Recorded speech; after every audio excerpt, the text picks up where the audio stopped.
मैं कहानी अपने सबसे खतरनाक मोड़ पर आ चुकी है। घर हो, ऑफिस हो या रिश्तों का ताना बाना, हर जगह एक अजीब सा तनाव छाया हुआ है। अनु का चेहरा बार बार बदलते भावों से भरा हुआ था। उसके दिल में प्यार भी था, डर भी और सबसे ज्यादा एक अनजाना सा सन्नाटा। जब आर्य ने उसे ऑफिस में बुलाकर कहा, तुम अब यहाँ काम नहीं कर सकती, तुम्हारा ट्रांसफर जयपुर वाली ब्रांच में कर दिया गया है। ये सुनते ही अनु के पैरों तले जमीन खिसक गई।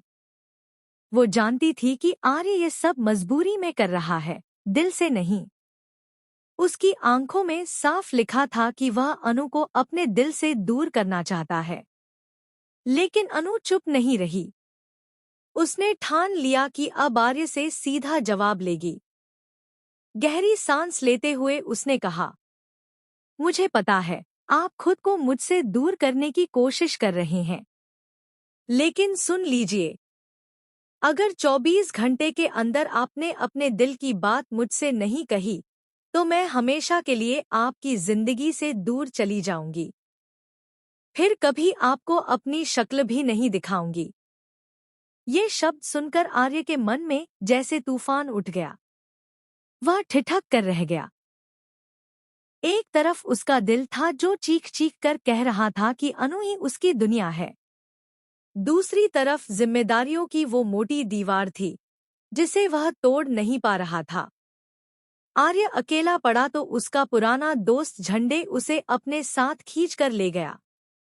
दोनों एक पुराने चाय के ठेले पर पहुंचे जहां वे बरसों पहले बैठा करते थे।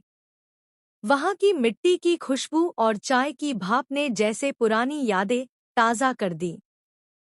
झंडे ने सीधे पूछा, क्यों रे, आजकल तेरा चेहरा बुझा बुझा क्यों रहता है?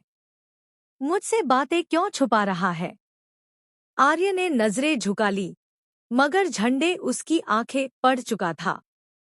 उसने कहा, मुझे सब पता है, तू अनु से प्यार करने लगा है। ये सुनकर आर्य जैसे कांप उठा। वो हकलाते हुए बोला, नन्ही, तू गलत समझ रहा है, मुझे बस उसकी फिक्र है।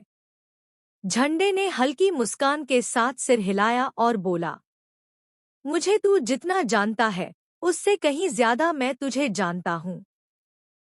और अगर सचमुच तुझे उसकी इज्जत प्यारी है तो उससे दूर हो जा। सोच, अगर मीडिया में ये खबर फैल गई कि आर्य और अनु, तो उस लड़की की जिंदगी बर्बाद हो जाएगी। ये शब्द आर्य के दिल को छू गए। वो सोचने लगा, क्या सचमुच मेरी वजह से अनु की दुनिया खराब हो जाएगी? हमारी उम्र का फासला, लोगों की बातें, क्या वो सह पाएगी? उसके माथे पर पसीने की बूंदें चमकने लगी। उसने मन ही मन तय किया कि अब कोई कठोर फैसला लेना ही होगा। उधर अनु अपने घर में बेचैन थी। उसके हाथ में पंखुड़ियों का खेल था, लव मी नॉट, और बार बार उसका जवाब निकल रहा था, लव मी नॉट। उसकी आंखों में बेचैनी और बढ़ती जा रही थी, मानो किस्मत खुद उसे चेतावनी दे रही हो। इसी बीच घर पर सिद्धि माता आईं। उन्होंने अनु की मां से कहा, तुम्हें अपनी बेटी की किस्मत बदलनी है तो पहाड़ी वाले मंदिर में जाओ। वहां 1460 सीढ़ियां हैं। वहां सुपारी चढ़ाओ, वरना लड़की की शादी कभी मनचाहे घर में नहीं होगी। अनु की मां इन बातों का मतलब समझ ही नहीं पाई, मगर उसके दिल में डर बैठ गया। उसे लगा मानो यह सब अनु की जिंदगी से जुड़ा कोई गहरा राज है। समय धीरे धीरे बीत रहा था और अनु को याद था कि उसने आर्य को सिर्फ 24 घंटे दिए हैं।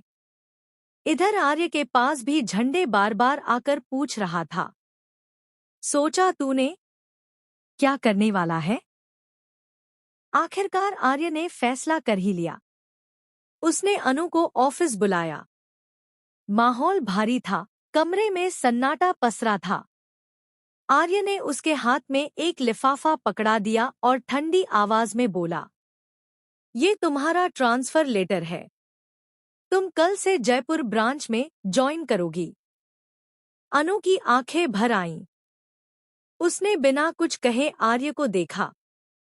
उसके चेहरे पर गुस्सा नहीं था, बस दर्द था। वो समझ गई कि आर्य ये सब खुद को बचाने के लिए कर रहा है, लेकिन शायद अब वक्त निकल चुका था। उसने मन ही मन कहा, अगर इन्हें सचमुच मुझसे प्यार है तो ये 24 घंटे में जरूर आएंगे, वरना मैं हमेशा के लिए इनकी जिंदगी से चली जाऊंगी। कमरे में जैसे वक्त थम गया। बाहर घड़ी की टिक टिक सुनाई दे रही थी।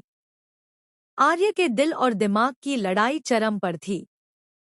एक तरफ प्यार का सागर, दूसरी तरफ जिम्मेदारियों का तूफान। अब सवाल यही है कि क्या आर्य हिम्मत जुटा पाएगा? क्या वो दुनिया की परवाह छोड़कर अनु से अपने दिल की बात कहेगा, या फिर डर और समाज के दबाव में आकर हमेशा के लिए उसे खो देगा?